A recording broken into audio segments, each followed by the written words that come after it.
Nama saya Muhammad Haikal Dharma, kelas 11 IPS 1 dari SMA Negeri 17 Kota Bekasi. Halo teman-teman, hari ini saya akan menjelaskan tentang sejarah revolusi industri. Seperti yang kita tahu, revolusi industri adalah perubahan dalam bidang ekonomi yang sangat cepat. Perubahan ini dimulai dari kegiatan ekonomi agraris ke ekonomi industri, ditandai dengan perubahan menggunakan mesin dalam mengolah bahan mentah menjadi bahan siap pakai, yang sebelumnya menggunakan tangan atau manual.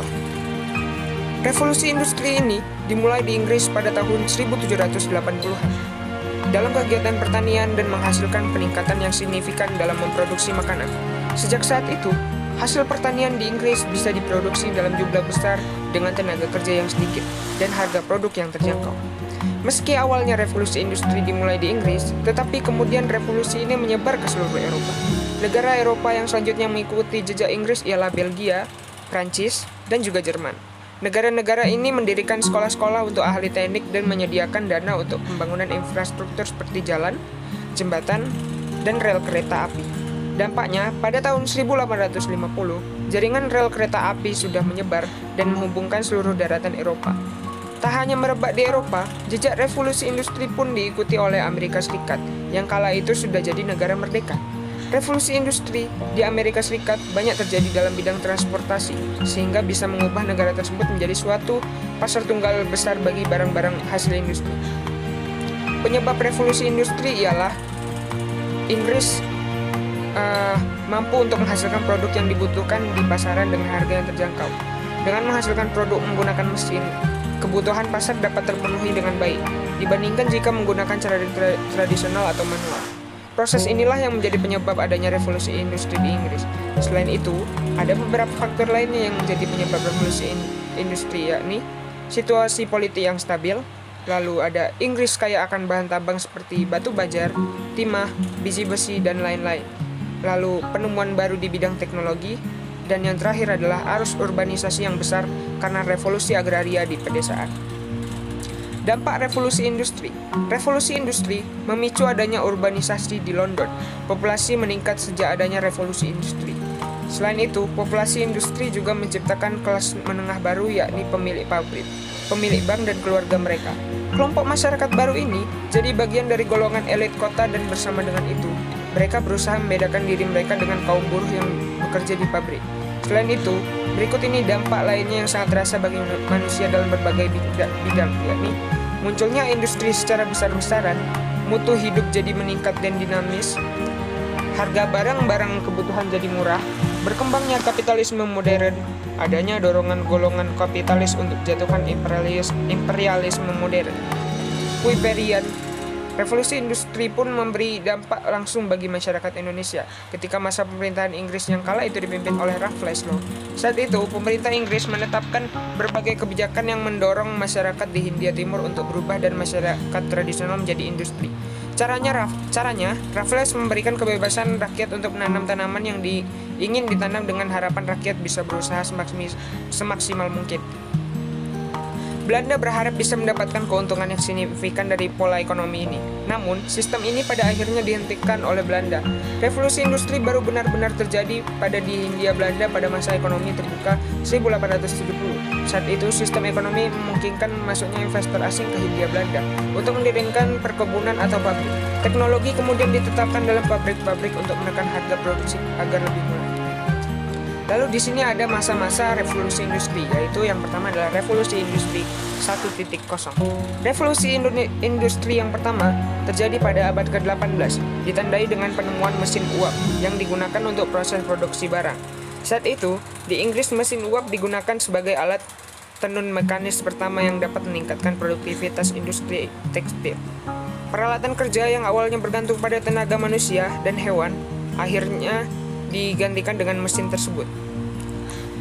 Revolusi industri 2.0. Revolusi industri 2.0 terjadi pada awal abad ke-20.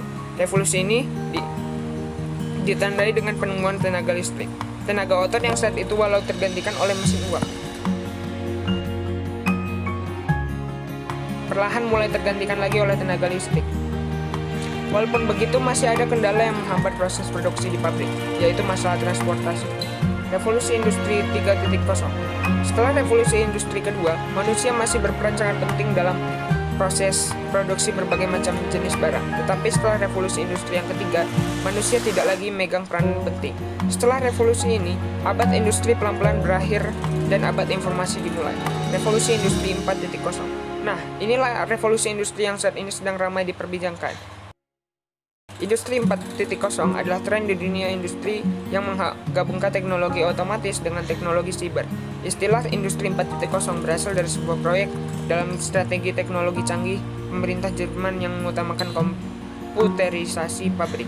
Pada Industri 4.0, teknologi manufaktur sudah masuk pada tren otomatis dan pertukaran data. Hal tersebut mencakup sistem siber fisik, Internet of Things, cloud computing, dan cognitive computing. Tren ini telah mengubah banyak bidang kehidupan manusia, termasuk ekonomi, dunia kerja, bahkan gaya hidup. Singkatnya, revolusi industri 4.0 menanamkan teknologi cerdas yang dapat terhubung dengan berbagai bidang kehidupan manusia. Perbedaan revolusi industri 1.0 dengan atau revolusi industri pada abad 18 dengan revolusi industri 4.0 adalah revolusi industri 1.0. Mesin-mesin bertenaga air dan uap dikembangkan untuk membantu para pekerja. Seiring dengan meningkatnya kemampuan produksi, bisnis juga tumbuh dari pemilik usaha perorangan yang mengurus sendiri bisnisnya dan atau meminta bantuan tetangganya sebagai pekerja. Sedangkan revolusi industri 4.0 pada abad 21, industri 4.0 menghubungkan Internet of Things atau IoT dengan teknik manufaktur untuk memungkinkan sistem berbagi informasi, menganalisanya dan menggunakannya untuk memandu tindakan cerdas. Ini juga menggabungkan teknologi mutakhir termasuk manufaktur aditif, robotika, kecerdasan buatan, dan teknologi kognitif lainnya, material canggih, dan augmented reality menurut artikel Industri 4.0 dan ekosistem manufaktur oleh Deloitte University Press. Perkembangan teknologi baru telah menjadi pendorong utama pergerakan ke industri 4.0. Beberapa program yang pertama kali dikembangkan pada tahap akhir abad ke-20 seperti sistem eksekusi manufaktur, kontrol lantai, toko, dan manajemen siklus hidup produk merupakan konsep berpandangan jauh ke depan yang tidak memiliki teknologi yang dibutuhkan untuk membuat implementasi selengkapnya menjadi mungkin. Sekarang, industri 4.0 dapat membantu program-program ini mencapai potensi penuh mereka. Persamaan dari industri 1.0 dengan industri 4.0 adalah mereka sama-sama menggunakan suatu hal untuk menggerakkan sistem mereka menggerakkan teknologi mereka seperti pada industri 1.0 mereka menggunakan mekanisme uap dan juga kekuatan air. Sedangkan kalau di industri 4.0 menggunakan internet sebagai penggerak teknologi mereka. Mungkin hanya begitu saja dari video saya. Sekian, wassalamualaikum warahmatullahi wabarakatuh.